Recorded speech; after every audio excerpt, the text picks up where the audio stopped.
Well, we are pleased to welcome Colonel Jeffrey Williams to Truth Community Church this evening. And I just want to acknowledge up front that it would be utterly impossible for me to do justice to his background in a brief introduction like this. He hails from Winter, Wisconsin. He is married to Anna Marie. And we'll probably talk about Anna Marie just a bit in a moment. She's watching on the live stream. Hello, Anna Marie. Nice to see you. If only it was two-way like that. They have 2 sons, 2 daughters-in-law, and 5 grandchildren now, the most recent one born only 10 days ago. Jeff has multiple degrees from military academies in the United States. He was selected to be a NASA astronaut in 1996.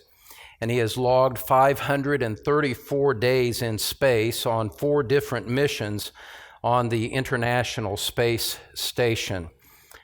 He has spent 32 hours on, I believe, 5 spacewalks during his career. And you can read many more biographical details on the NASA website about him.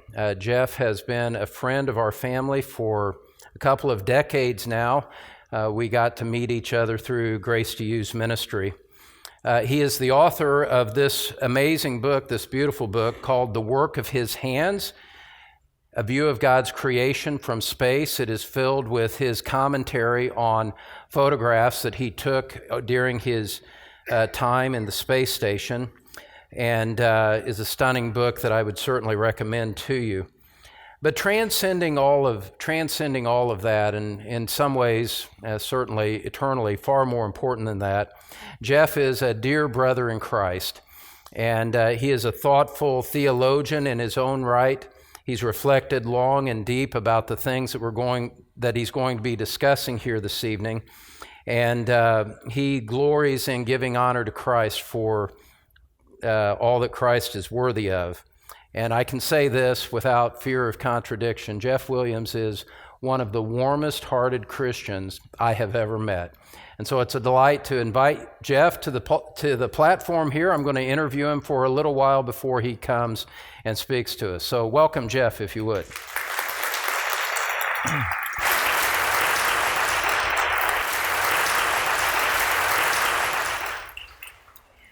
Well, Jeff, welcome to our church. Tell us just a little bit about your family, and especially Anna Marie. You were able to spend all of this time in space, in large part, because she supported you. And just, I know you like to talk about that. You mentioned it in the book. Just tell us a little bit about your family and about Anna Marie, if you would. Yeah, in fact, I dedicated the book to Anna Marie as my Proverbs 31 bride, which she truly has been. We celebrated our 40th anniversary last December. We actually came to faith 7 years into our marriage out of a near crisis in our marriage. So the Lord used our circumstances and used her to witness to me actually through that process in a way that eventually we both came to faith and dedicated our life to Christ, rebuilt our marriage, rebuilt the philosophy of how we were raising our kids and all of life to include even my professional career. Yeah, and so the sacrifice, you obviously kind of get the spotlight because you were the one who did it, but her sacrifice really made that possible from a family perspective. Absolutely, and it wasn't just the 500 and whatever you said, 34 days off the planet, as she likes to say. It was the years of training and preparation, traveling literally around the world, especially in the early 2000s. My regular commute every 4 to 6 weeks was Houston to Moscow and then Moscow back to Houston. And when I got back to Houston to home, I wouldn't have a break. I'd go right into training and then train for several weeks and then go back to Moscow. So the sacrifice was tremendous for her, and she is, as you said, the kind of the silent hero behind the scenes. Yeah. Now let's rewind way back to Winter, Wisconsin. Mm-hmm. Just tell us a little bit about your childhood growing up, and we'll kind of develop things from there. You're from the upper Midwest. You should feel at home here. Yes, yeah. Yeah, guaranteed 40 below every January up there. It was the northwest quadrant of Wisconsin, little township called Winter. I grew up on a farm, a dairy farm, that my grandfather had carved out of the woods after he immigrated from Sweden. After my grandmother died, we moved in with my grandfather a couple years later. So I grew up with him in the household on a dairy farm that was really heired to my uncle, but we all worked the farm together. My father was a school teacher. So it was a great place to grow up. You learned a work ethic there. We lived as kind of the classic family, working together with the same trials and struggles that any family has. But I look back and I see so much foundational things occurring in my early years. Yeah, now Winter, Wisconsin to the International Space Station is not the ordinary career path that most people would think. Tell us how that came about in your high school days and what the inflection points were that led you into the career that the Lord gave to you. I often get asked if I wanted to be an astronaut as a child, and I have to answer the question, no. I didn't know it was a possibility. My horizon was limited to the environment. But when I went through high school, my father had moved from being a history teacher for many years to the guidance counselor in high school. And in that role, he worked a lot with military recruiters. In that role, he also got the opportunity to take tours to the military academies and all the services over a couple of years. And by way of his experience in that, I became aware of the academies, and I ended up not really in a thoughtful, committed way, but with no other better ideas, I decided to apply to West Point, and I got accepted. And it was there I learned about the opportunity to fly. It grew my interest in engineering, which had started, by the way, from my grandfather building homes. I thought I wanted to be an engineer, probably a civil engineer. When I got to West Point, got introduced to riding on helicopters and that kind of thing. I thought, no, I want to be an aeronautical engineer. So that shifted my focus a little bit. In about the third year of West Point, I started to become more aware of the opportunities to not only become a pilot, but an experimental test pilot. I also read the book by Tom Wolfe called The Right Stuff at that time, and that really inspired me for both test flight as well as the astronaut program. That same year, the first Army astronaut was selected, Bob Stewart, so I knew that it had a potential for an Army officer. So that's really when it solidified as a goal. So it kind of unfolded one step at a time without being able to see several steps down the road. Yes. Just pursuing desires and open opportunities. Yes. as they came along. Yes. And so your first time in the International Space Station, your first mission was when? Well, even backing up a little bit more, I started applying to NASA in 1985. Of course, Challenger happened in 86. The first opportunity for me to interview was 87. I interviewed in 87, got invited down there to work for NASA. The next didn't get selected, but working there in 1990, there was another round of interviews. I didn't even get called for an interview, which was really kind of a blow. In 92, I got called for an interview, but I got medically disqualified. When we went to Houston in 87, we had come to faith. We had changed our perspective of living. So we were just, both Anna Marie and I were committed to whatever the Lord had in store for us providentially. And when I got medically disqualified in 92, instead, the Army sent me to the Experimental Test Pilot School at Pax River, which was one of my desires, but I was bypassing that by going to NASA in 87. So we went there and then went out to Edwards Air Force Base for a couple years, and then went to another school in Rhode Island for a year. And then the medical disqualification basically went away. And I interviewed again in 96 and got selected. So then we went back to Houston in 96, started training as an astronaut, and that led to my first flight assignment and the first flight, which was in May of 2000. It was a space shuttle flight on Space Shuttle Atlantis. It was one of the early flights to the fledgling space station, which at that time was just 2 modules before the first expeditionary crew was sent there. So that started my flight experience. You've watched the space station grow from its infancy into what it is now. Yes, when I first started, the space station hadn't been off the ground yet. We were still working out primarily our partnership with the Russians. Later, the Japanese, the Europeans, and the Canadians would join with their contributions. But right in the beginning, we had in fact, the first launch was from Kazakhstan of the first element of the space station. So I was exposed to that right from day one at NASA, and like I said, the 2000 flight, it was actually the 3rd flight to the space station with just 2 modules there. My next visit to the space station was in 2006. We were about halfway done, or a little less than halfway done building the station. Then back in 2009 and 10, where we completed the assembly. And then the most recent time was in 2016, where it's in its full operational mode. Yeah. Now, you mentioned the Russians, and earlier today we were talking about the relationship that you have with your Russian counterparts in their space program, which for those of us that are used to international politics, thinking about it, we think about the Russians as not necessarily enemies, but adversaries, maybe is the word to use. Your whole experience with your Russian counterparts has been in that context, but it's been a completely different aspect of experience than what most of us are accustomed to thinking about the Russian government like. Talk about that a little bit, and just your friendships that you've developed and comrades over the years. Very interesting aspect of the whole experience, and just fascinates me, and I could give another whole talk on that aspect of it. I grew up in the Cold War, in the Army, stationed in West Germany, so my whole focus was on the Soviet Union as an enemy.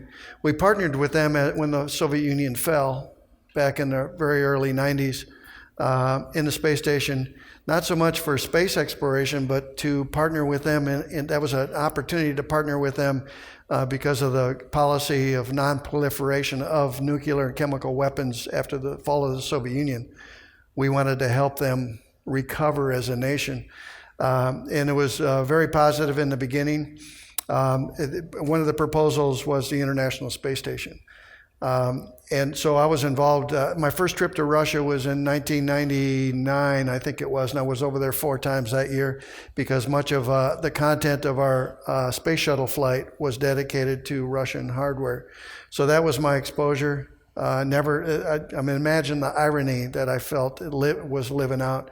So in the early 2000s, I spent half my life there. I've accumulated over 6 years there, total of more than 60 trips over there for training as well as supporting subsequent launches, other launches and whatnot. But over that time, the partnership has strengthened because of the relationships that we have with individuals. They know me very well. I know them very well at the operational level, at the program level. And even in recent years, as the adversarial relationship has grown and the diplomacy has largely been damaged between the U.S. administration and Putin, both governments have largely left us alone and let us operate.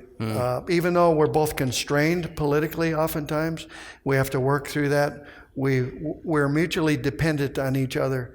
Right now, we're the only positive engagement that the 2 countries have with each other. So it's been a fascinating experience. Related to that and overlapping that was getting involved and engaged in the Russian Evangelical community in the Moscow region of Moscow, which eventually led us to getting more engaged in Russian-speaking immigrant communities in the U.S. And I know you'll go there a little bit later, but that's been a fascinating aspect of the whole experience, and continues to be looking to the future. You speak fluent Russian. Нужно говорить по-русски, наша работа. Кто-то здесь говорит по-русски? Нет? Nobody speaks Russian? Okay. Nobody speaks Russian here.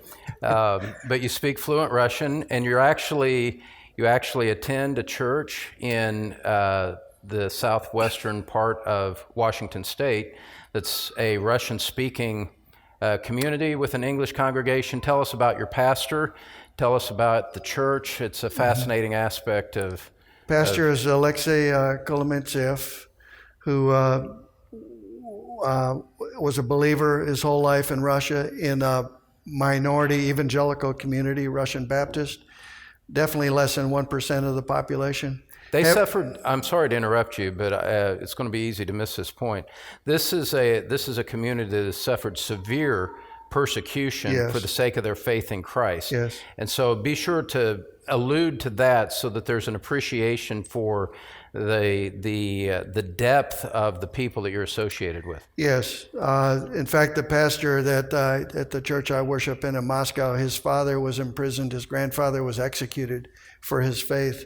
Alexei's father, who was also a good friend who passed away a little over a year ago, also living in Washington, spent 3 years in the Gulag in the 60s for his faith. If you were a believer, you were restricted from many opportunities by the government. Much of the church was underground. And that's the way Alexei, my current pastor, grew up.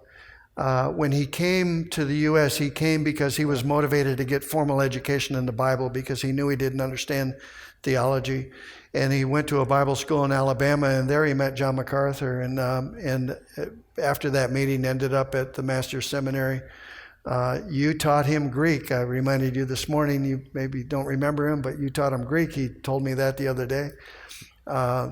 And he was an excellent student, from what I remember. It's been a long time. Nice recovery.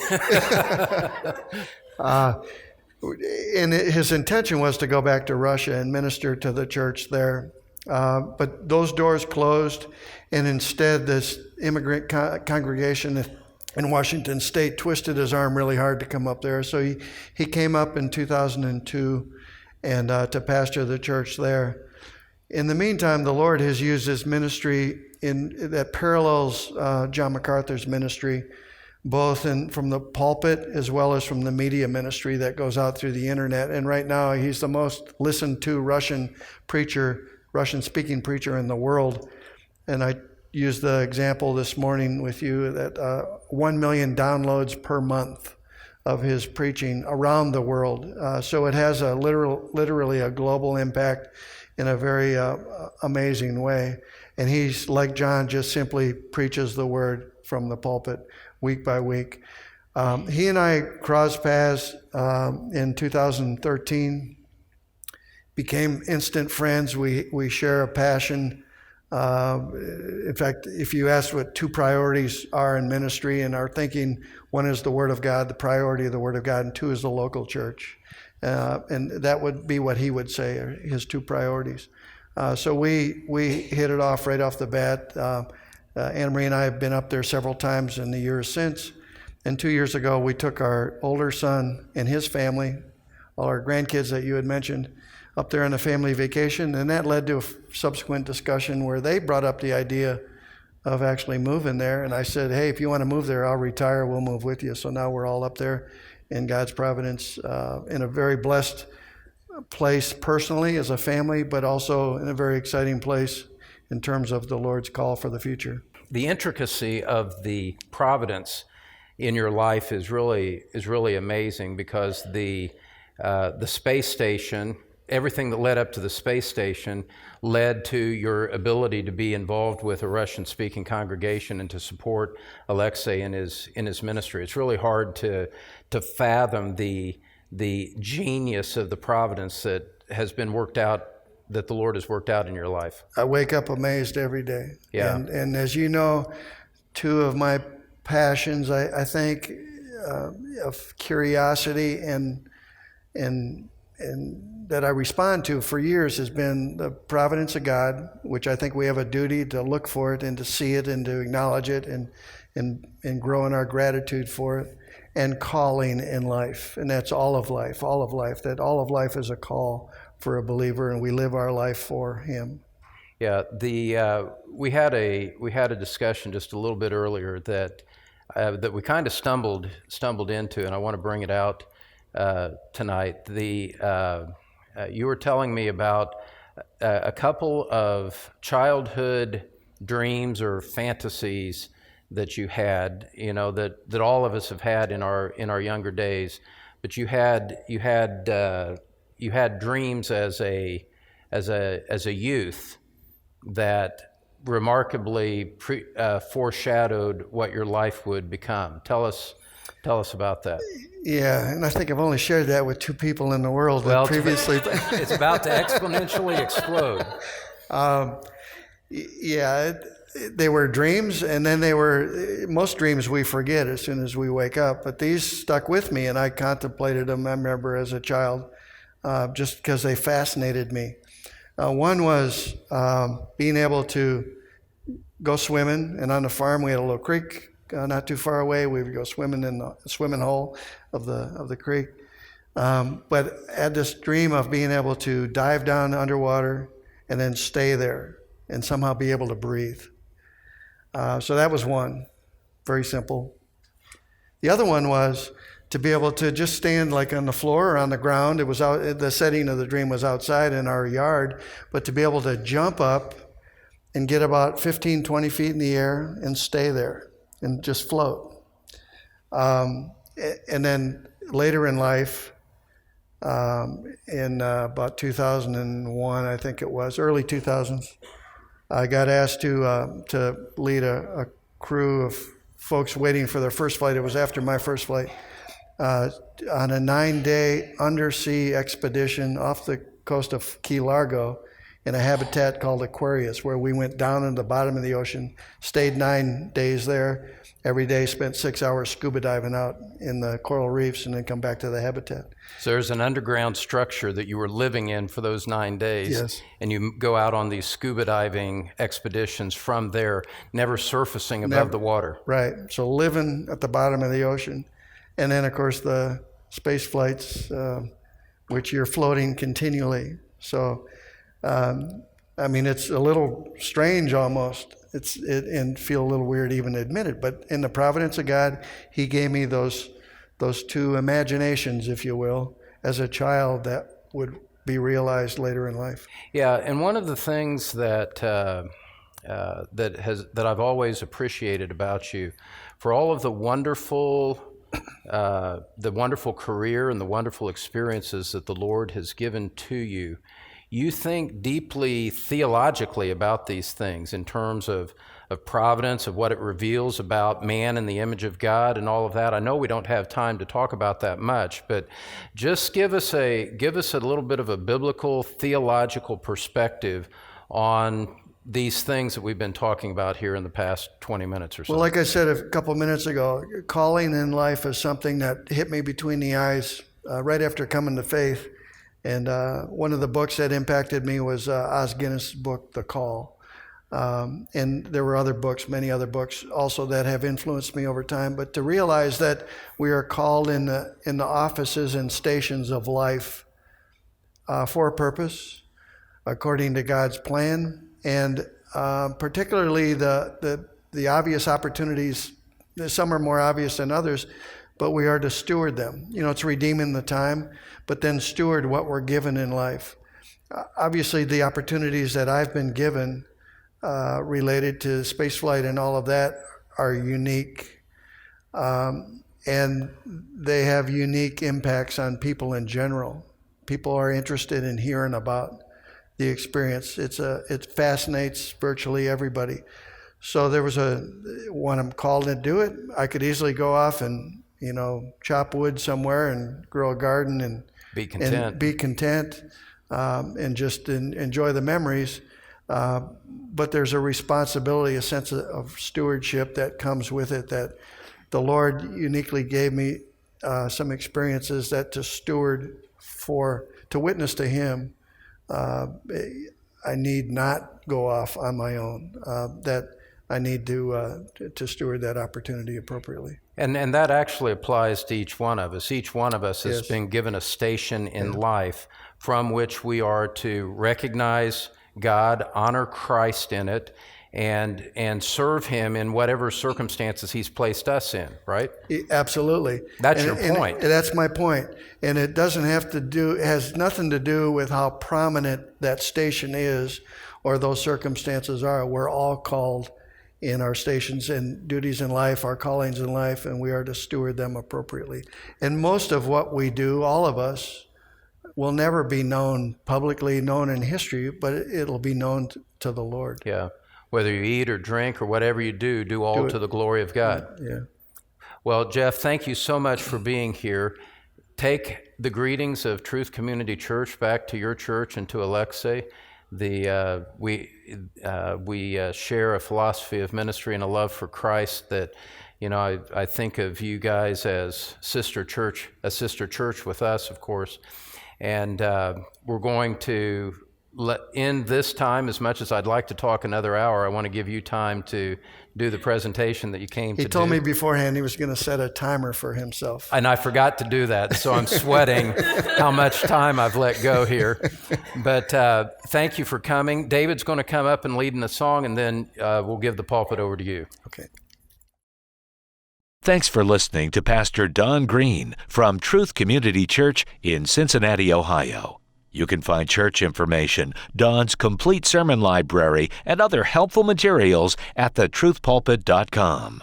This message is copyrighted by Don Green, all rights reserved.